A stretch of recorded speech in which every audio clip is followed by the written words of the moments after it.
الذي حقه المجتهدون الذي لا يدركه صوت الهمم ولا يناله غوث الفتن الذي ليس لصفته حد محدود ولا نقص محدود ولا وقت معدود ولا أجل ممدود فطر الخلائق بقدرته ونشر الرياح برحمته وبدل بالسطوح ميزان عرضه هو الذي إله كل شيء وخالق كل شيء وصانع كل شيء وعالم كل شيء هو الحي الذي يوجد كل حي وحي الذي يميت كل حي وحي الذي قبل كل حي وحي الذي بعد كل حي وحي الذي ليس كمثله حي والصلاة والسلام على رسول الثقلين محبوب رب المشرقين والمغربين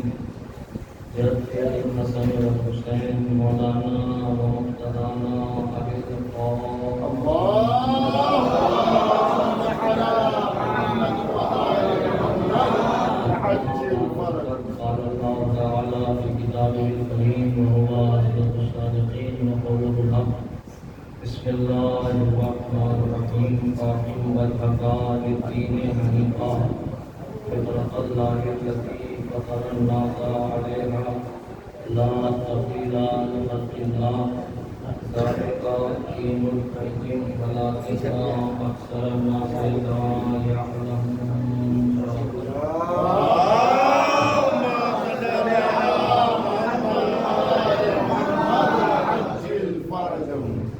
محترم اور برادران ایمانی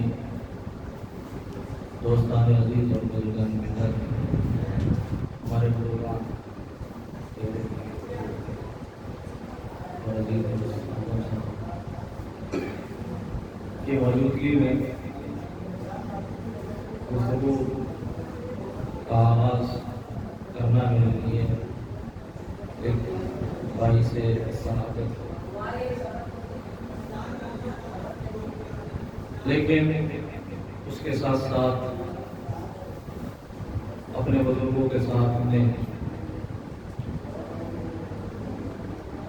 گفتگو کرنا ایک دشوار منزل بھی ہوتی ہے، لیکن یہ ذکر ہے وہ ذکر ہے کہ جو انسان کو چراتے ہیں، انسان کے حوصلوں کو بلند کرتا ہے۔ اور میری کیونکہ اس بستی میں پہلی مرتبہ حاضری کا شرف ہوا ہے، میرا اصول ہے میں کوشش کرتا ہوں مختلف کہ میرے نقل گفتگو قرآن کی آیات کے سائے میں بڑھے،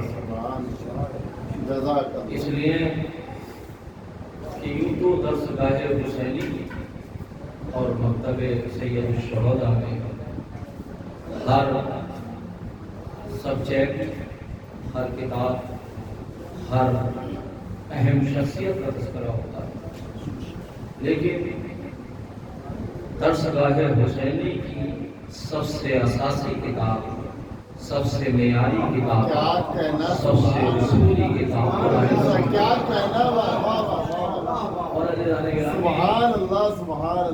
یہ درس گاہ حسینی، تو میں نے عرض کیا کہ ہر کتاب اور ہر نبی اور ہر چاہے وہ کتاب وجودی ہو یا کتاب کتبی ہو، ہر کتاب کا تذکرہ اس منبر سے ہوتا ہے، لیکن جو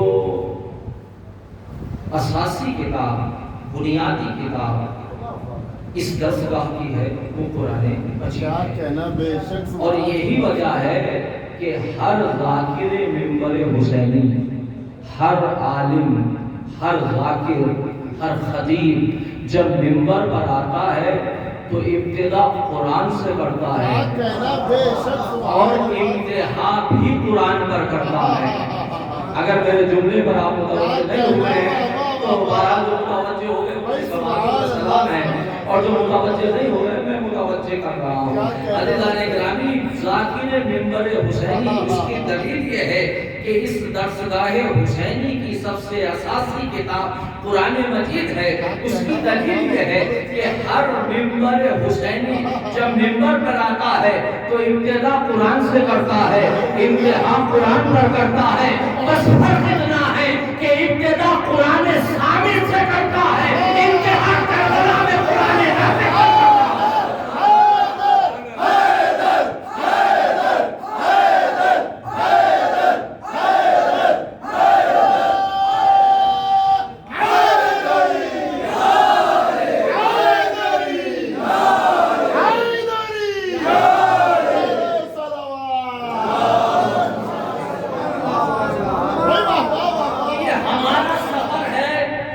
قرآن سے قرآن تک یہ ہمارا سفر ہے، نور سے نور تک یہ ہمارا سفر ہے، علم سے علم تک یہ ہمارا سفر ہے، قرآن وجودی سے قرآن لفظی سے قرآن وجودی تک.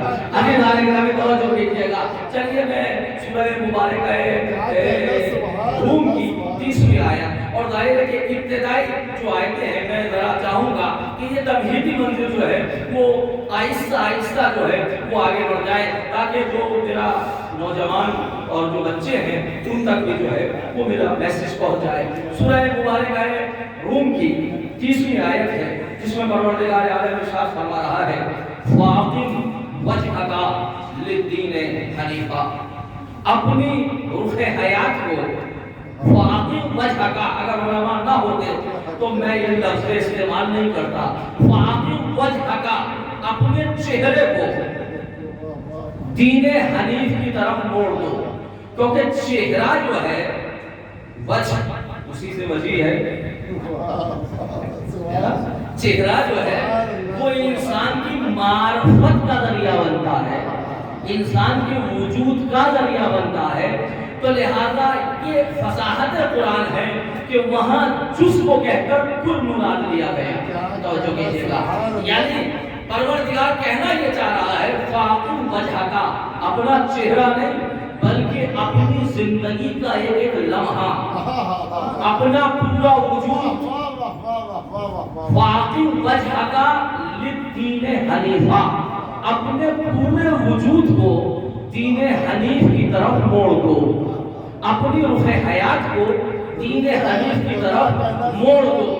علی توجہ کیجیے گا، اپنی پوری زندگی کو میں پھر تکرار کر رہا ہوں، اپنی پوری زندگی کو دین حنیف کی طرف موڑ دو. یعنی اسلام کہنا یہ چاہ رہا ہے ایسا نہیں ہے کہ آپ ہفتے میں جو ہے وہ 7 دن ہوتے ہیں، 6 دن انجینئر رہے، ڈاکٹر رہے، مولوی رہے اور جمعے کے دن مسلمان بن جائے.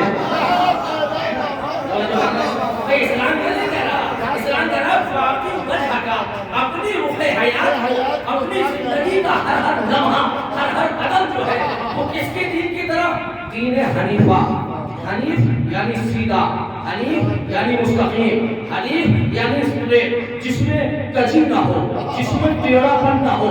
توجہ کیجیے گا، تو اس لفظ حنیف پر ذرا توجہ کیجیے گا، مجھے آگے آنا ہے. فطرت اللہ الذی فطر الناس علیہا، ہم نے تمام عالم انسانیت کو اس دین فطرت پر، اس دین الہی پر ہم نے پیدا کیا ہے. فطرت اللہ الذی فطر الناس علیہا لا تبدیل لخلق اللہ. اور دیکھو اللہ کی خلقت جو ہے یہ سنت ایسی ہے کہ جس میں کوئی تبدیلی نہیں ہے. ذالک دین القیم. لیکن یہ بات یاد رہے یہ جو دین ہے جو حنیف ہے سیدھا، وہ اس کے ساتھ ساتھ قیم بھی ہے. قیم یعنی مضبوط، قیم یعنی مستحکم، قیم یعنی اسٹرانگ. توجہ کر رہے ہیں؟ تو اللہ کا دین سیدھا ہے اور اللہ کا دین مستحکم ہے. ذالک دین القیم ولکن اکثر الناس لا یعلمون. لیکن اب ہم کیا کریں کہ لوگوں کی اکثریت اس بات سے غافل ہے کہ ہمارا دین سیدھا بھی ہے اور ہمارا دین مضبوط بھی ہے. دیکھیے اب توجہ کیجیے گا، تو اس سورہ مبارکہ روم کی 30ویں آیت میں تو لفظ دین کے حوالے سے استعمال ہوئی. ہمارا دین حنیف ہے یعنی سیدھا ہے، ہمارا دین قیم ہے یعنی مضبوط ہے. اب سورہ مبارکہ بقرہ میں استعمال مسلم ارشاد ہوا، میں ابتدائی لفظوں کو چھوڑ کر آیت کو تیزی سے پڑھنا چاہ رہا ہوں۔ بسم اللہ الرحمن الرحیم، یا بنی ان اللہ اصطفى لکم الدین فلا تموتن الا وانتم مسلمون۔ دیکھو اللہ کا دین مصطفیٰ ہے، یعنی جس کو اللہ نے چن لیا ہے، جس کو اللہ نے پسند کر لیا ہے، جس کو اللہ نے سلیکٹ کر لیا ہے، جس کو اللہ نے منتخب کر لیا ہے، تو اللہ کا دین حنیف ہے، اللہ کا دین قیم ہے، اللہ کا دین مصطفیٰ ہے۔ اب سورہ نور کی 55 آیت سننا، بسم اللہ الرحمن الرحیم، وعد اللہ الذین آمنوا منکم وعملوا الصالحات لا یستخلفنہم کما استخلف الذین من قبلہم ولا یمکنن دینہم الذی ارتضی لہم۔ اللہ کا دین مرتضی ہے، یعنی جس سے اللہ راضی ہو گیا، اللہ کا دین جس سے اللہ راضی ہو گیا، تو چار لفظیں ہو گئی۔ اللہ کا دین حنیف ہے یعنی سیدھا ہے، اللہ کا دین قیم ہے یعنی مضبوط ہے، اللہ کا دین جو ہے وہ مصطفیٰ ہے، اللہ نے جس کو چن لیا ہے، اللہ کا دین مرتضی ہے جس سے اللہ راضی ہو گیا ہے۔ اب قرآن مجید میں ایک جگہ نہیں، سورہ صاف کی 9ویں آیت، سورہ توبہ کی 33ویں آیت اور سورہ فتح کی 24ویں آیت میں 3 جگہ ارشاد ہوا، بسم اللہ الرحمن الرحیم، هو الذی ارسل رسولہ بالہدی ودین الحق۔ اللہ کا دین دین حق ہے جہاں باطل کا گزر نہیں ہے، اور جگہ نہیں ہے۔ اللہ کا دین دین حق ہے جہاں باطل کا گزر نہیں ہے۔ تو 5 لفظیں ہو گئی۔ پھر اس کے بعد قرآن مجید کی 6ٹھی آیت سورہ زمر کی 30ویں آیت میں ارشاد ہوا، بسم اللہ الرحمن الرحیم، الا وللہ الدین الخالص۔ آگاہ ہو جاؤ کہ اللہ کا دین خالص ہے یعنی پیور ہے، جس میں کوئی ملاوٹ نہیں ہے، جس میں کوئی مکسنگ نہیں ہے، جس میں کوئی آمیزش نہیں ہے۔ یہ اللہ کا خالص دین ہے، یہ دنیا کے بازار نہیں ہے، یہ جہاں ملاوٹیں چلتی ہیں، یہ اللہ کا خالص دین ہے۔ اللہ کا دین، میں بہت توجہ چاہ رہا ہوں، میں نے بڑی آیتیں آپ کے سامنے پیش کی ہیں، 6 لفظ ہو گئے۔ اللہ کا دین حنیف ہے، اللہ کا دین قیم ہے، اللہ کا دین مصطفیٰ ہے، اللہ کا دین مرتضی ہے، اللہ کا دین حق ہے، اللہ کا دین جو ہے خالص ہے۔ اب سورہ مبارک ہے نحل کی 54ویں آیت میں ارشاد ہوا، بسم اللہ الرحمن الرحیم، وَلَهُ مَا فِي السَّمَاوَاتِ وَالْأَرْضِ وَلَهُ دِينٌ وَاصِفٌ أَفَغَيْرَ اللَّهِ تَتَّقُونَ۔ اللہ کا دین دین واصف ہے، یعنی جو کنٹینیوس ہو، جو چلنے والا ہو، جو ہمیشہ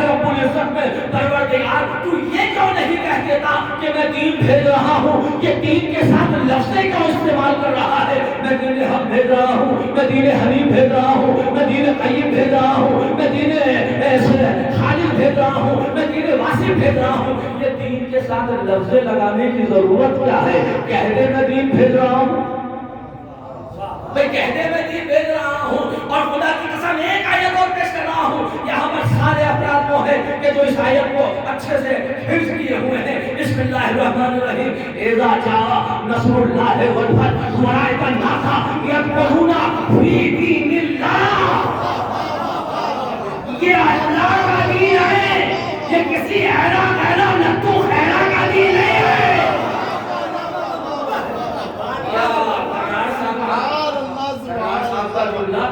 یہ ایرا غیرہ نتھو خیرہ جمن چھیدی وفاتی ہے نا، یہ ایسے ویسے کا دین نہیں ہے، یہ اللہ کا دین ہے۔ میں نے کہا پروردگار تو دین کے ساتھ ایک لفظ کہہ دیتا کہ یہ اللہ کا دین ہے، بات ختم ہو جاتی، لوگوں کے بنائے ہوئے دین کا الگ پتہ چل جاتا اور تیرا دین الگ پتہ چل جاتا۔ یہ دین کے ساتھ لفظیں کیوں لگا رہا ہے؟ یہ دین کو بار بار تعارف کیوں کرا رہا ہے؟ عزیزان گرامی تو جواب دینا چاہ رہا ہوں، توجہ کیجیے گا۔ ایک جواب وہ ہے جو آپ کے ذہنوں میں موجود ہے، مگر میں صرف بیدار کرنا چاہ رہا ہوں۔ عزیزان گرامی قرآن یہ کہتا ہے، آخر وجہ کیا ہے کہ دین کے ساتھ لفظیں لگا رہا ہے؟ یہ دین حق ہے، یہ دین حنیف ہے، یہ دین قیم ہے، یہ دین واصل ہے، یہ دین حق ہے، یہ دین خالص ہے۔ وجہ یہ ہے، قرآن نے آواز دی، قل یا ایھا الکافرون لا اعبد ما تعبدون۔ چھوڑ رہا ہوں درمیانی آیتیں، لکم دینکم ولی یقین، یعنی قرآن کی زبان میں کافر بھی دین رکھتا ہے۔ قل یا ایھا الکافرون، میرے حبیبی کافروں سے کہہ دو لکم دینکم ولی یقین، ہمارا دین ہم کو مبارک، تمہارا دین تم کو مبارک۔ اس کا مطلب یہ ہے کہ قرآن کی روشنی میں کافر بھی اپنا دین رکھتا ہے۔ اب عزیزان گرامی، کوئی آئے اور آنے کے بعد کلمہ توحید پڑھے تو گھبرانا نہیں، پہلے یہ دیکھنا یہ دین محمد پر ہے یا دین ابو لہب پر ہے۔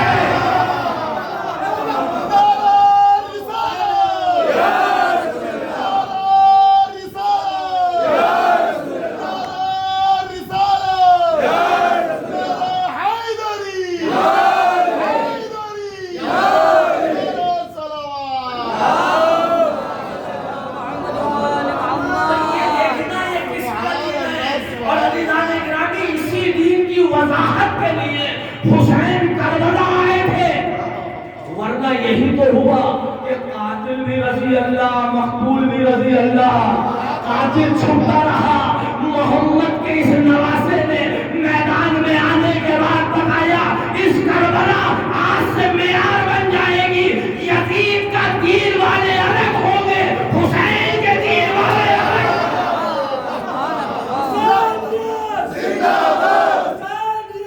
زندہ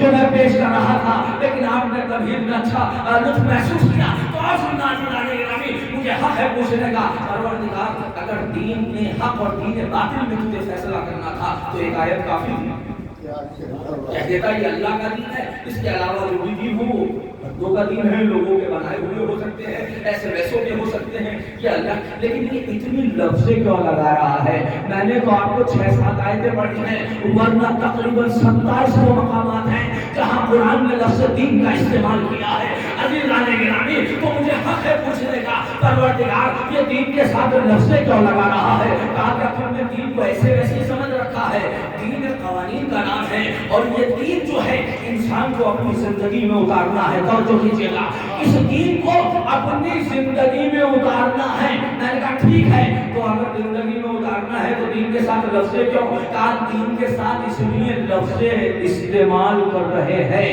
تاکہ جب دین کو پہچانو تو وارث دین کو پہچان سکو۔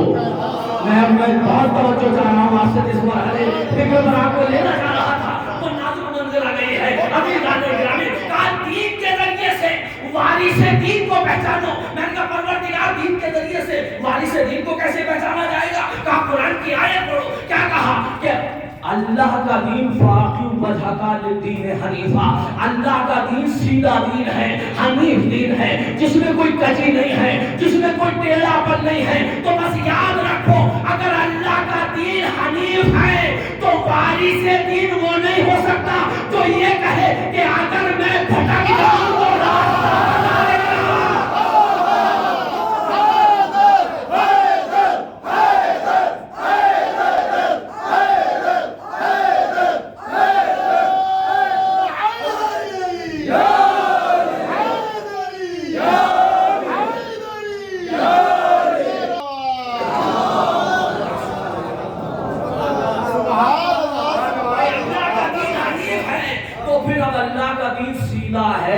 تو وارث دین وہ ہوگا جو آواز دے گا نحنو صراط المستقیم، ہم وہ ہیں جو صراط مستقیم بنتے ہیں۔ عزیزان گرامی، وہ نہیں، صراط مستقیم اسے نہیں کہتے کہ جو معصومین کے چلنے کی جگہ ہو. نہیں، توجہ کیجئے گا، اس کو صراط مستقیم نہیں کہتے کہ جس پر معصومین چلے. اس کا مطلب یہ ہے راستہ پہلے ہے وہ بعد میں ہے. نہیں، صراط مستقیم اسے کہتے ہیں جہاں یہ چلتے ہیں صراط مستقیم بنتا چلا جاتا ہے. صراط مستقیم بنتا ہے اسے. تو اگر اللہ کا دین دین حنیف ہے تو پھر وارث دین صراط مستقیم کا مصداق ہوگا. اور اگر اللہ کا دین دین قیم ہے، مضبوط ہے، اللہ کا دین دین قیم ہے، یعنی جس میں کوئی کمزوری نہ ہو، جس میں کوئی ضعف نہ پایا جائے، جس میں کوئی ویکنیس نہ ہو، مریض نہ ہو، کرونا زدہ نہ ہو. اللہ کا دین جو ہے وہ بڑا اسٹرانگ ہے، بڑا مضبوط ہے. تو بتایا یہی جا رہا ہے جب اللہ کا دین مضبوط ہے تو وارث دین بھی وہ ہوگا جو ہر جنگ میں جا کر وارث میدان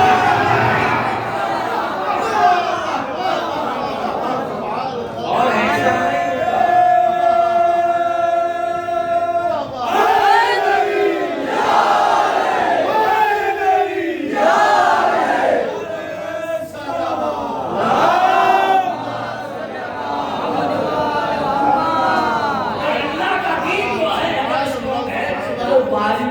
وہ کیسے ہو سکتا ہے کہ جو رسول کو تنہا چھوڑ کر چلا جائے. دیکھو میں آیتیں پیش کر رہا ہوں، استدلال ایسا ویسا استدلال کرنے کا عادی بھی نہیں ہوں.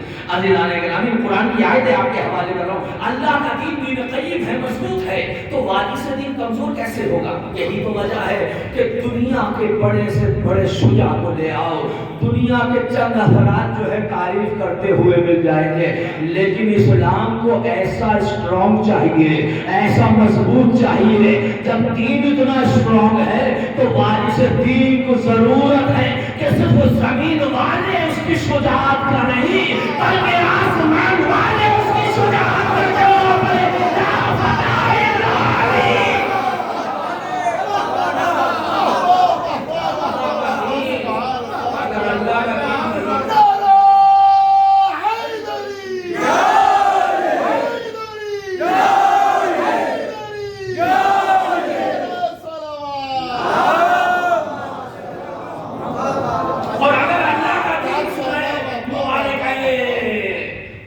نور کی 55ویں آیت میں ارشاد ہوا وعد اللہ الذین آمنوا منکم وعملوا الصالحات. اللہ نے وعدہ کیا ہے کس سے؟ مومنین سے. اللہ ہر کسی کو لائق کے وعدہ بھی نہیں سمجھتا، ایسے ویسے اسے وعدہ نہیں کرتا. اللہ کا وعدہ ہے وَلَا يُمَكِّنَنَّ دِينَهُمُ الَّذِي ارْتَضَىٰ لَهُمْ. اللہ کا دین دین مرتضیٰ ہے. تو جب اللہ کا دین مرتضیٰ جس سے اللہ راضی ہو تو پھر یاد رکھو جب اللہ کا دین دین مرتضیٰ ہے تو وارث دین وہ نہیں ہوگا جس کے لیے رضا کی دعا مانگی جائے. وارث دین وہ ہوگا جو سند رضاء الہی ساتھ رکھتا ہو، جس کی ذات مرتضیٰ ہو. سبحان اللہ.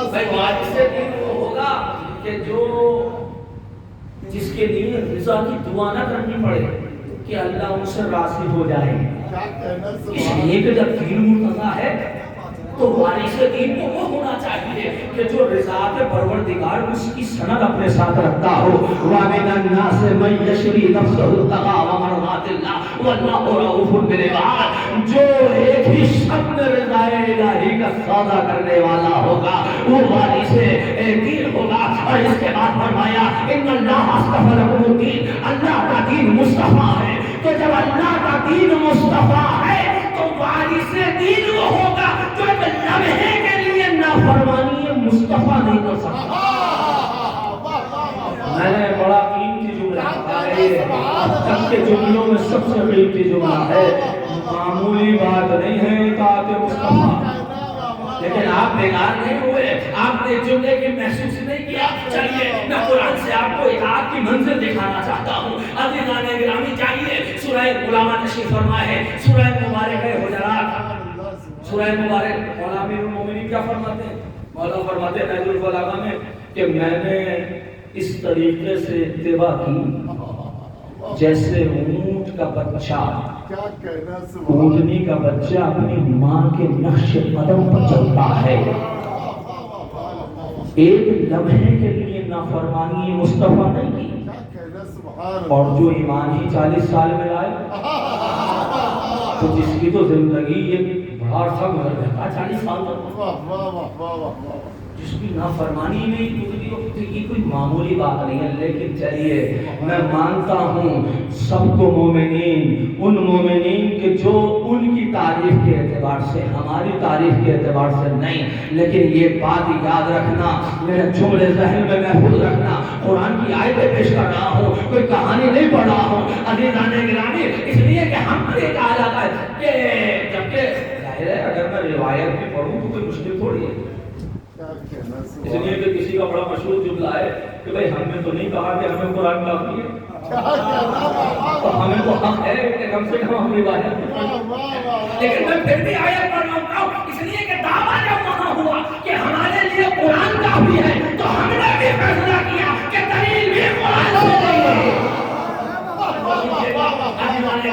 تو پھر کیا ہوگا؟ اب قرآن مجید کی سورہ حجرات کی آیت ہے، بسم اللہ الرحمن، میں انعام کی منزل دکھانا چاہتا ہوں، بسم اللہ الرحمن الرحیم، یا ایھا الذین آمنوا، یا ایھا الذین آمنوا لا تقدموا بین یدی اللہ ورسولہ، اے مومنین، مسلمانوں سے خطاب نہیں، مومنین، لا تقدموا بین یدی اللہ ورسولہ، رسول کے اور پروردگار کے آگے چلنے کی کوشش نہ کرنا، آیت چھوڑنا ہوں، پھر اس کے بعد دوسری آیت، یا ایھا الذین آمنوا، پھر وہی تکرار، یا ایھا الذین آمنوا، اے ایمان لانے والوں، لا ترفعوا اصواتکم فوق صوت النبی، خبردار اپنی اوقات سمجھو،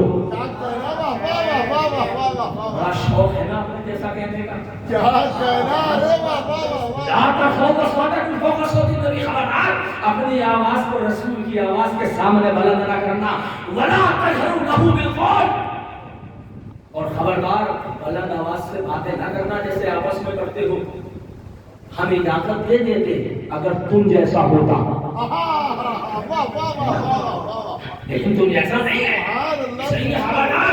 تو آپ نے دیکھا کہ اللہ 3 جملے، رسول کے آگے نہ چلنا، رسول کے سامنے آواز کو بلند مت کرنا، رسول اس طرح سے گفتگو جیسے آپس میں تم کرتے ہو اس طریقے سے گفتگو نہ کرنا، اچھا اگر کیا تو کیا ہوگا؟ انتہبت آدھے قرآن پڑھ رہا ہوں، انتہبت اعمالکم وانتم لا تشعرون، ہم تمہارے اعمال کو برباد کر دیں گے اور تمہیں شعور بھی نہیں ہوگا کہ تم لٹ گئے۔ ایمان لٹ جائے اور اسے احساس جو ہے وہ لٹنے کا احساس بھی باقی نہ رہ جائے، شعور بھی نہ ہو کہ وہ لٹ گیا، اس کا خزانہ برباد ہو گیا۔ قرآن کہہ رہا ہے خبردار، رسول کو کوئی معمولی سمجھ رکھا ہے کہ رسول کے سامنے اپنی آواز کو بلند نہ کرنا۔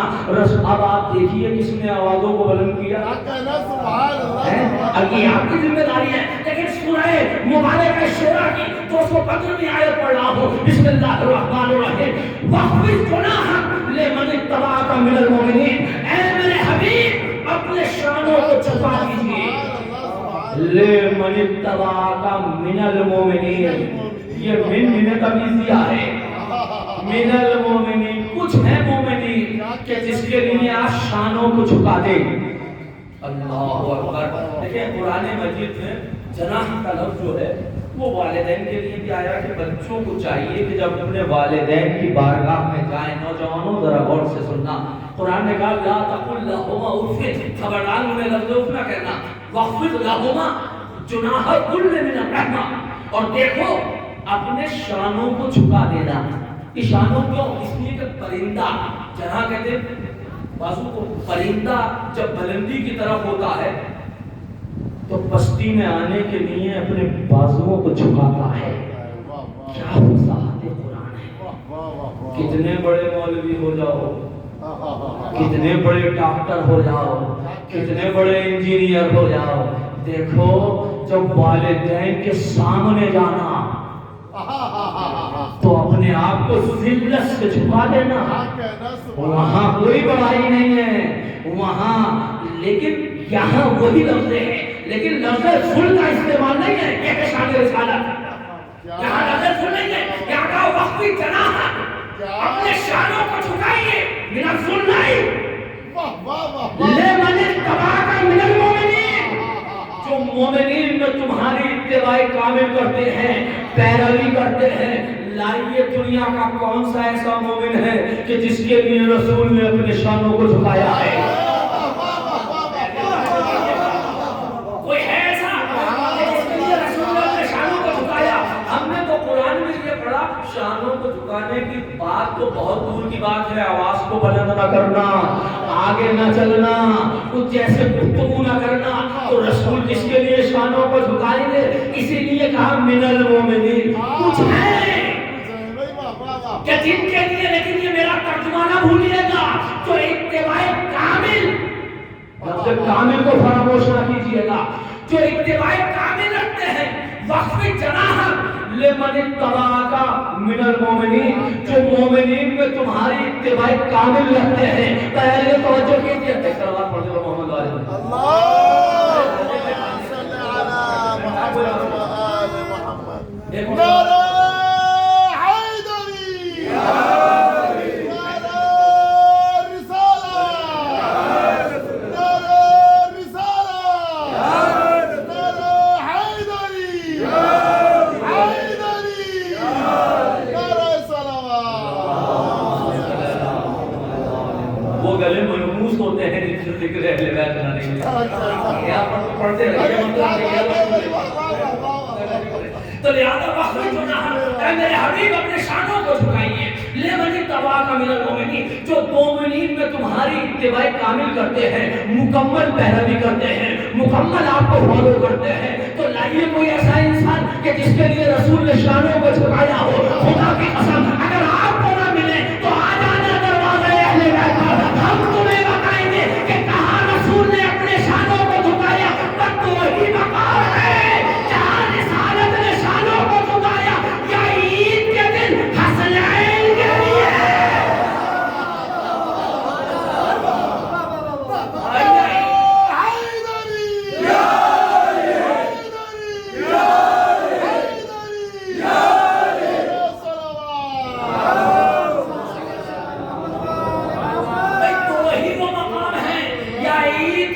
حسنین کے لیے شانوں کو جھکایا ہے.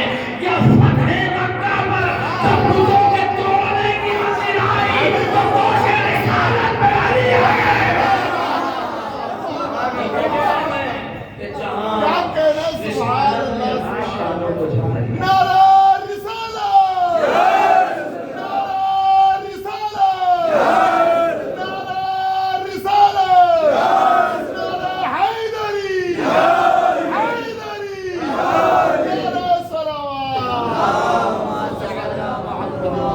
جا کے آیت کو مصداق بھی مل جائے. سبحان اللہ، سبحان اور اللہ. مصداق کیونکہ قرآن مومنین کے لیے ہدی للمتقین ہے، تو قرآن کو مصداق بھی مل جائے. اسی لیے گھر میں نہیں جھکایا.